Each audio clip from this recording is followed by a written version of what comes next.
Salut à tous, c'est FC Campnia, j'espère que vous allez bien. On se retrouve pour une nouvelle vidéo. On va faire l'avant-match du match entre le FC Barcelone qui va affronter le Real Betis au FC Barcelone pour la 30e journée de la Liga. On est à la fin de la Liga, voilà. Le Barça qui doivent gagner pour continuer à être leader et espérer au titre de la Liga.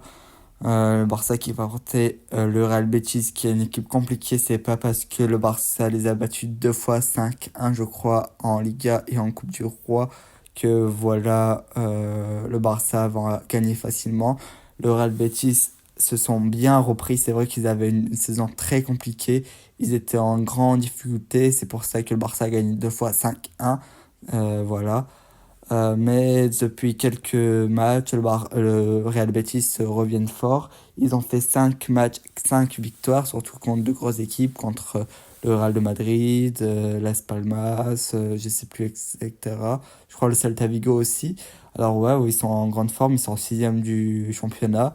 Il faut pas sous-estimer, c'est une équipe qui va essayer d'attaquer, qui va créer du jeu. Alors c'est une équipe que le Barça apprécie bien. Ils ont de gros joueurs. Il n'y aura pas Isco. Isco est blessé, mais ils ont Anthony qui est en forme avec le Real Betis. Après, il y a Abde Edzazoli, etc. Il y avait Victor Roque, bon, il est parti au Brésil, etc. Mais non, le Real Betis, c'est quand même une très bonne équipe. Ils sont sixième de Liga. Ils vont essayer, ils sont qualifiés pour la Conference League. Ils vont essayer sûrement soit l'Europa League ou soit la Ligue des Champions. La Ligue des Champions, je pense que ça sera impossible. Mais c'est de viser l'Europa League. Je pense que cela sera plus abordable pour le Real Betis. C'est quand même une équipe qui joue la Conference League cette saison. Voilà. Qui continue le parcours. Je crois qu'ils ne sont pas encore éliminés. Tout se passe bien pour le Real Betis. C'est une équipe qui ont des projets cette saison, hein, sinon ils seront pas 16e de la Liga. Alors faut pas sous-estimer le Real Betis qu'on a affronté en Coupe du Roi et au début de la Liga n'a rien à voir avec le Real Betis de cette fin de saison qui monte en puissance et qui ont un effectif de très grosse qualité. C'est toujours une équipe que j'apprécie, voilà, c'est une équipe qui propose du jeu, etc., qui a toujours un bon effectif et généralement, même si ces dernières années c'était compliqué, ça a essayé de jouer le top 5, top 6 de la Liga. Bon, bref, concernant le Barça a battu l'Atlético de Madrid. Le Barça est en forme, 20 journées, 0 défaite en 2025, c'est super. Euh, le Barça enchaîne après l'Atlético, alors niveau énergie, ça risque d'être compliqué. Ça, c'est vrai, c'est quelque chose qui m'inquiète un petit peu, mais j'ai confiance à l'équipe.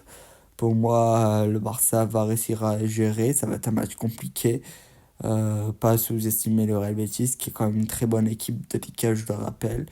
Le Barça devrait s'imposer, après on ne sait jamais, mais c'est au Barça, vu l'état de forme, voilà. Le Barça a l'effectif pour. Est-ce que le Barça doit faire des rotations? C'est le problème qui se pose, c'est que voilà, le Real Betis c'est quand même une très bonne équipe de la Liga. Moi je pense qu'il y a deux trois joueurs à faire opposer, mais dans l'ensemble il faut mettre un 11 compétitif qui permettra de gagner ce match. Mais le Barça doit de toute façon gagner pour continuer sa lancée et son possible titre de champion en fin de saison. Voilà, je vais passer en 11 types dans les cash tech. À droite, Jules Koundé. Il a fait un très très gros match face à l'Atlético de Madrid et il a prouvé qu'il était en forme. Euh, en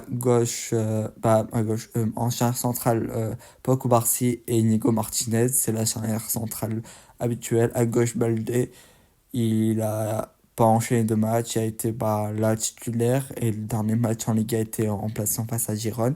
Il peut enchaîner. En double pivot, quoi de mieux que De Jong et Pedri. Voilà, c'est le double pivot habituel qui met en mal les équipes adverses. En 10, Fermin Lopez, je suis sûr qu'il peut enchaîner. À droite, là, je vais faire un petit changement, je vais mettre Rafinha. Pour moi, la Yamal doit se reposer. Il enchaîne beaucoup, beaucoup, beaucoup. Et voilà, je pense que on n'a pas besoin de Lamine Yamal pour gagner ce match face au Real Betis. Attention, je ne sous-estime pas le Real Betis, mais il y a deux matchs plus importants et de toute façon, il peut rentrer en jeu si le Barça a besoin de son aide. Et on sait qu'il sera très important. Même le faire rentrer remplaçant, moi je le prends, mais pas titulaire. J'ai pas envie qu'il commence ce match. À gauche, je vais mettre Ferran Torres. On l'a vu, il est en état de forme. Il a marqué le but de la victoire contre l'Atlético. Euh, il enchaîne les buts, il est vraiment très bon. Alors oui, on sait qualité, balle au pied, etc. C'est pas le meilleur, mais il arrive à prouver qu'il est très intéressant cette saison. Alors il faut avoir confiance en Ferran Torres et en pointe Lewandowski qui est rentré en cours de jeu face à l'Atlético de Madrid vers la 70e minute. Il a joué 20 minutes. Alors état forme, il sera présent. Et lui aussi, il est vraiment très intéressant. Il marque beaucoup de buts cette saison. On a une équipe compétitive, je pense, avec ce 11 type, avec une rotation, bah, c'est la minimale.